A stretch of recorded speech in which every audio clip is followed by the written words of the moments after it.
Sobat Max Readers, sebelumnya kita pernah mencoba Ford Fiesta 1500cc tipe S yang baru. Jadi kalau misalnya mau lihat review yang lebih mendalam bisa lihat di sini.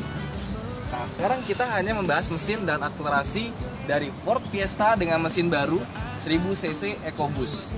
Sebetulnya mesin 1000cc EcoBoost ini adalah mesin utama dari Ford Fiesta secara global.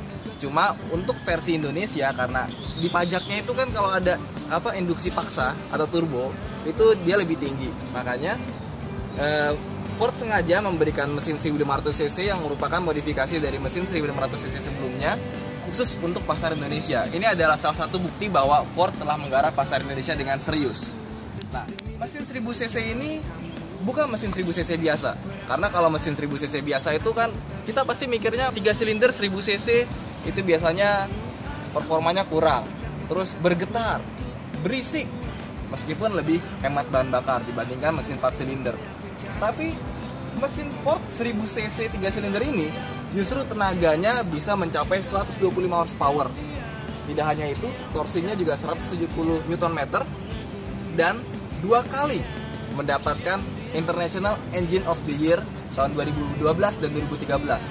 Tapi bukan itu yang membuat saya terpukau. Karena mobil ini mendapatkan skor yang sangat tinggi di International Engine of the Year dengan nilai 479 poin. Sedangkan runner-up-nya yaitu 1400 TSI dari VW yang mendapatkan Engine of the Year 2 kali juga pada tahun 2009 dan 2010, itu skornya hanya 409. Jadi 2014 ini jika tidak ada mesin baru yang memiliki skor dengan sangat tinggi, tentunya ini pasti akan menjadi Engine of the Year tahun ini. Dan Top Gear pun yang biasanya sering ngatain mobil, dia bilang mesin ini adalah brilliantly brilliant. Jadi yuk kita langsung coba tes aja apakah sesuai ekspektasi dan sesuai penghargaan yang didapatkan internasional 2 tahun berturut-turut, meskipun di Indonesia tidak mendapatkan Engine of the Year. Ya, menurut sumber sebelah, Engine of the Year tahun ini adalah mesin 1 NZF-E yang sejak tahun 2002 tidak ada perubahan. Ya gitu deh, yuk kita coba. Aku mengagumimu diam-diam, diam-diam, aku mencintaimu diam-diam.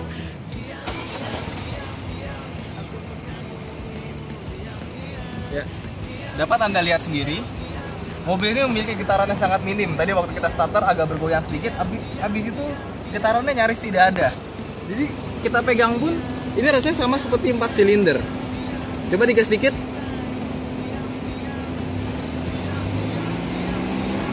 Tidak ada getaran sama sekali. Dan suaranya sangat halus. Apalagi kalau kita sambil jalan, kalau kita lihat dari luar, ketika turbonya kick in, itu suaranya tuh langsung ada cius gitu. Ini apa? Nah, inilah dia mesin 1000cc EcoBoost yang dari tadi kita bicarakan.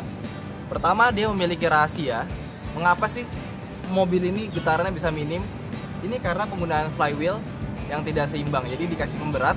Jadi seolah-olah flywheelnya itu adalah piston keempat dari mobil ini. Dan tidak hanya itu, engine mountingnya juga sudah menggunakan hidrolik. Jadi jauh lebih bagus dan lebih awet. Dan kalau misalnya kita lihat lagi, ini dia turbonya sebesar ini. Jadi kenapa tenaganya gede? Karena turbonya besar juga. Dan akinya juga sudah besar, jadi nggak perlu repot-repot ganti aki lagi untuk beberapa tahun ke depan. Dan dia punya bentuk mesin sebetulnya agak kurang rapi karena nggak dikasih cover plastik. Meskipun dia upfrontnya sudah pakai cover plastik yang sangat rapi, lengkap dengan karet-karet di sini ya, rapi banget. Ini juga udah diberikan peredam di atas. Tapi kita berapa kali sih ngeliat mesin terus tahu. Ada hal-hal yang ditambahkan oleh Ford selain mesin di Ford 1000cc EcoBoost ini. Salah satunya ada pada ini body kit depan, body kit belakang yang tidak begitu kelihatan, meskipun side skirtnya justru malah nggak ada.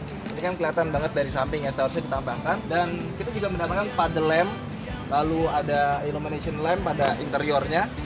Tapi sayangnya kita tidak menemukan sesuatu yang bikin greget gitu. Dan untuk orang Indonesia yang membeli mobil dengan gengsi tentunya, biasanya kan dia pengen ada sesuatu ciri khas yang berbeda. Seperti Toyota ada TRD Sportivo, ada Honda Jazz RS yang lebih berbeda gitu. Harusnya ditambahin sesuatu yang berbeda pada mobil ini, tapi sayangnya enggak. Mungkin kalau misalnya Ford mau improve lagi, bisa diberikan velg yang lebih sporty atau body kit tipe ST sekalian dengan grill yang warna hitam. Jadi kelihatannya lebih garang ya.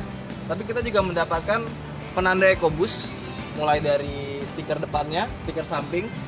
Enggak, itu bercanda, itu cuma ini mobil promo aja. Kita mendapatkan logo EcoBoost kecil pada bagian belakangnya. Ketika ku menemukan Yuk kita coba performance mobil ini.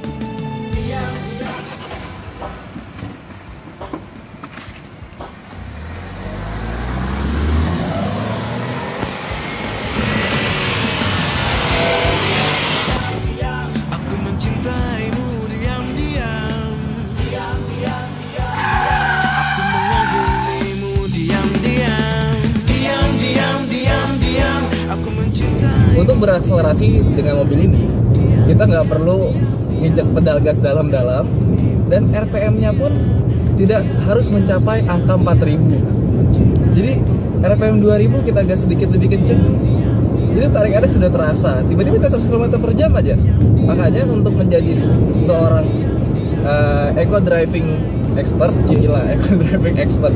Nah, jadi untuk berkendara dengan ala eco driving di mobil ini, kita tidak perlu belajar lebih jauh, karena otomatis kita akan sering-sering lepas gas. Jadi kita gas sedikit, biasanya kan mobil kalau kita gas misalnya injakan 20%, 25%, itu kan dia akan steady ya di kecepatan yang sama. Kalau ini kita gas sedikit, dia kecepatan itu naiknya signifikan. Jadi otomatis kita harus gas, lepas, gas lagi, lepas, nggak perlu dipantengin. Dia kecepatannya naiknya ekstrim banget. Nah inilah dibilang sama jurnalis-jurnalis luar itu, EcoBoost itu sangat fun to drive karena tenaganya di putaran bawah itu sangat cepat sekali untuk naiknya. Seperti yang Anda lihat, ketika 60 km per jam kita naik sedikit ke 80 km per jam, RPM-nya masih manteng di bawah 3000. Naik ke 100, RPM-nya juga masih manteng di bawah 3000. Makanya irit banget nih mobil. Tiba-tiba 120 aja, kita nggak sadar mobil udah sekencang ini gitu. Dan kalau misalnya kita mau berakselerasi kick down pada posisi D, dia agak sedikit menunggu untuk transmisinya turun. Tapi kalau kita masuk ke posisi S, maka kita kick down sangat responsif sekali, cepat. Apalagi kalau misalnya kita masukin ke mode manual, transmisi 6 percepatannya juga sangat luar biasa dua clutch ini ya. Jadi kalau di 1500 cc kemarin tidak begitu terasa, di sini baru terasa performanya. Jadi ketika kita gas sedikit dan pergantian gigi, kita bisa membuat mobil ini sangat halus ataupun sangat ganas. Oke. Nah ini kita akan coba mode manualnya sekarang di gigi 1. Ketika masuk RPM 5000, dia suara mesinnya baru masuk. Nah jadi suara mesinnya sangat kedap sekali, even di atas 5000 RPM, meskipun suara agak masuk, tapi jauh lebih kedap dibandingkan dengan suara mesin 1500 cc seperti Jazz atau Yaris. Dan suaranya dia nggak melengking, tapi dia meraung ya, gitu. Suspensinya juga sangat pede banget ya. Jadi kita nikung 120 km per jam, kita nikung seperti ini, itu masih percaya diri aja gitu. Ini serius enak banget larinya. Udah 140 ya, gampang banget diraihnya. Dan kita nggak perlu nginjek pedal tuh sampai kick down gitu tuh nggak perlu. Karena kita nginjek setengah aja itu udah enak banget. Dan ketika kita kick down pun juga tenaganya tuh nggak ngempos. Biasanya kalau di kick down tuh ngempos, kalau dia masih anteng lurus.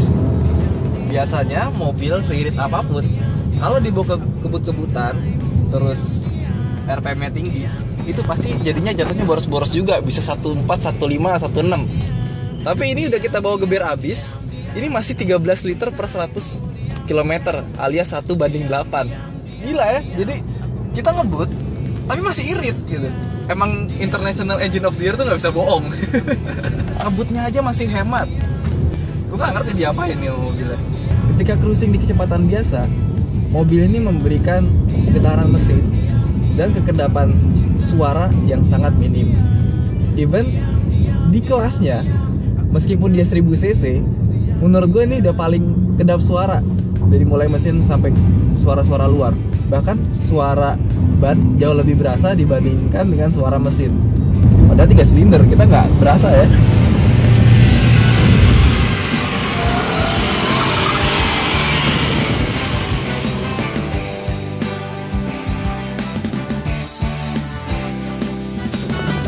Sekarang kita mau coba 0 ke 100 km per jam. Tapi sebelum itu kita mau matiin traction control sama ininya, stability control dulu. Posisi S, gigi 1, mulai.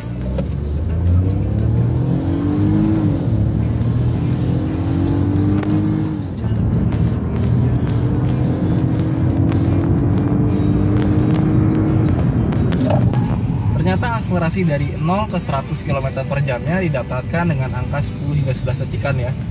Ini mungkin dikarenakan respon transmisi otomatiknya yang ketika kita kick down itu ketika dari 0 ke 40 km per jam itu responsnya agak sedikit terlambat. Mungkin rasionya terlalu rendah.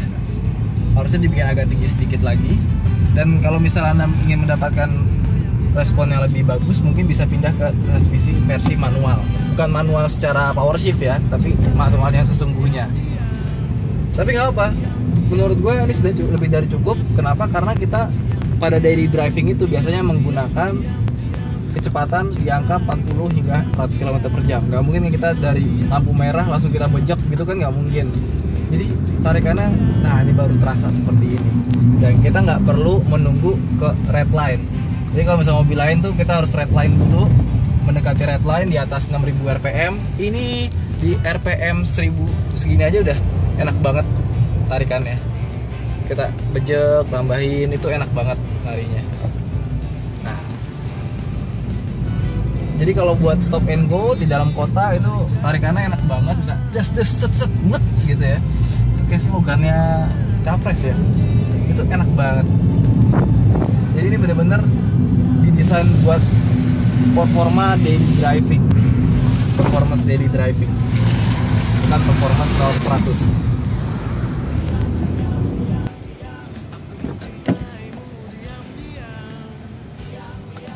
100. Akhirnya kita tiba juga di kesimpulan, dan kesimpulan kami terhadap mobil ini sangat luar biasa dari segi engine-nya. Apalagi engine car of the year itu gak mungkin bohong ya. Dan jika Anda berniat untuk memiliki mobil ini dibanderol dengan harga yang cukup terjangkau. Jika dibandingkan dengan kompetitor, harga 250 juta atau 14 juta lebih mahal dibandingkan dengan versi 1500 cc, menurut kami sudah cukup masuk akal. Apalagi jika Anda mengambilnya secara kredit 3 atau 4 tahun, mungkin selisih harga per bulannya yang Anda bayar untuk kreditnya itu bisa tergantikan oleh penghematan bahan bakar yang Anda beli tiap hari. Nah, jadi jika Anda ingin membeli sebuah mobil yang canggih dengan banyak fitur dan tampilan yang oke, maka Ford Fiesta ini layak menjadi pilihan Anda di Indonesia. Sampai jumpa di review-review berikutnya. Jangan lupa like video ini dan juga like Facebook fanpage kita, follow Twitter kita, dan buat kamu yang penasaran dengan video-video kita lainnya, tinggal browsing di channel YouTube Autonet Max. Sampai jumpa.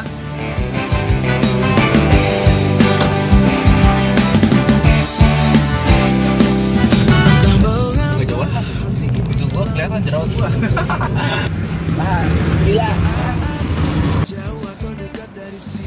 Alah, enggak smooth. Lagi. Enak banget ya.